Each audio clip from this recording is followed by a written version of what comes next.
Hello and welcome to another video. In today's tutorial I'll show you how you can actually create a new servlet by extending the HTTP servlet class.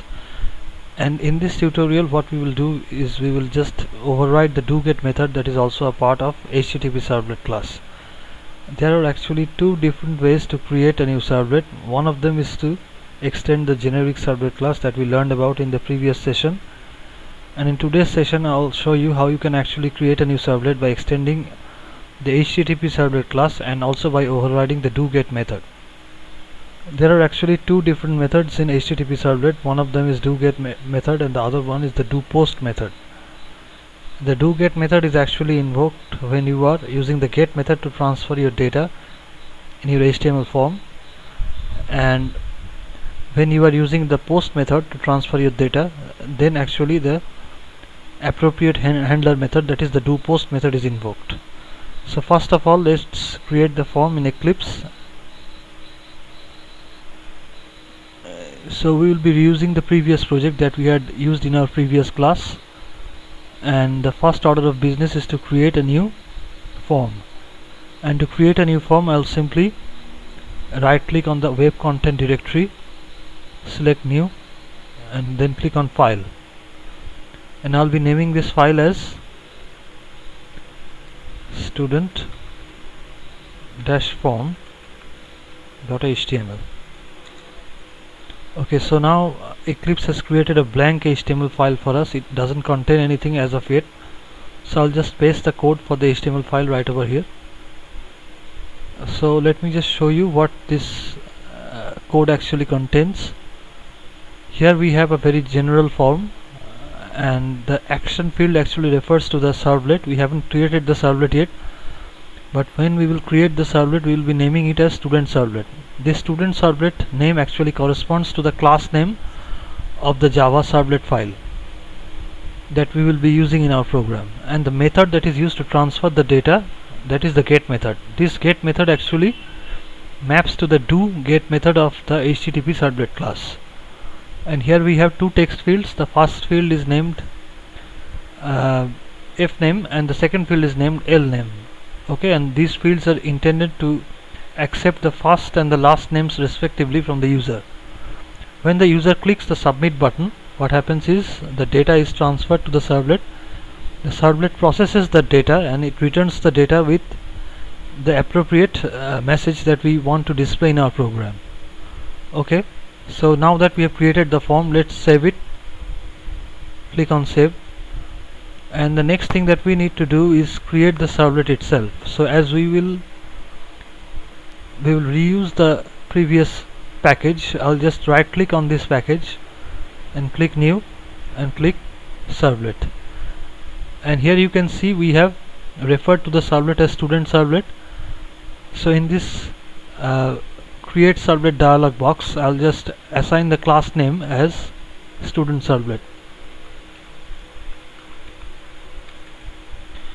After that, click next, next, and finally click finish. So you can see that Eclipse has already auto generated a lot of code for us, but most of the code will be completely useless.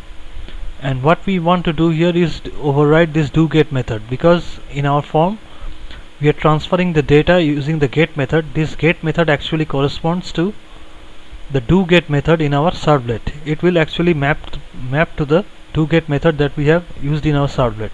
So what we need to do here is override this doGet method.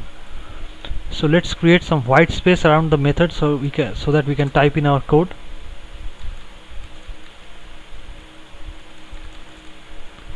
Okay, so let's get rid of the auto generated code because we will be using our own code. Let's just delete this. Okay, now from the code that I have for this program, let me copy and paste the entire. Okay, the thing is we don't need to copy the entire code, we only need to copy the code that is to be included in the doGet part, because the rest of the code is actually the same. Okay, so it will suffice if you simply copy the code that is intended to be used in the doGet method. Okay, I'll just copy it from here and paste it here. So here we see Eclipse is showing up an error that print writer cannot be resolved to a type. That is because we haven't imported the package that is the java.io package that contains the printwriter class. So I'll resolve this error right now. Okay, so at the beginning of the program, Java has imported the java.io.printwriter class, so this error is now gone. Okay, now we need to save this file. Now let's just see what's happening, what's going on in this program. You see the first line that we have in the doGet method is response.setContentType text.html. This essentially means we are telling our browser that will be used for viewing our servlet that the response that we are going to send back to the server after processing the request from the HTML form is going to be a combination of text and HTML. After that, in the second line, we have the printwriter out statement. Here we are actually creating an out.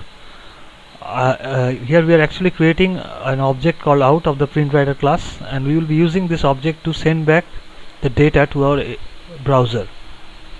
And in the subsequent lines, what we are doing is we are generating the HTML code using this out object. Okay, and now let's take a look at this second line. Here we have this. Here we are essentially printing the name of the student by getting the data from the form, and to get the data we are using this request.getParameter method. And if you remember correctly, in our HTML form the first name field was named as fname and the last name field was entitled lname. So what we are doing here is we are importing the first name and last name from those fields in the HTML form, and we are simply printing them by using the out.println statement. Okay, and after this we are just closing the HTML form by closing the body and the HTML tags. Okay, once this is done, we can now save the file. Now in order to run it, I'll have to right click on this student form.html and go to the run as option and select run on server. Tomcat server is not stopped and Eclipse is restarting the server. So let's wait for a while and see what happens.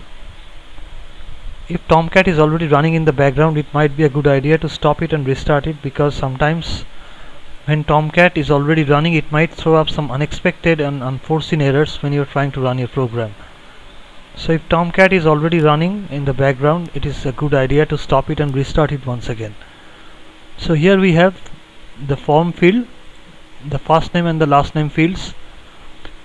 The data that we will be entering over here, that will be transferred to our servlet via the get method, and the student's first name and the last name will be displayed as a result of it.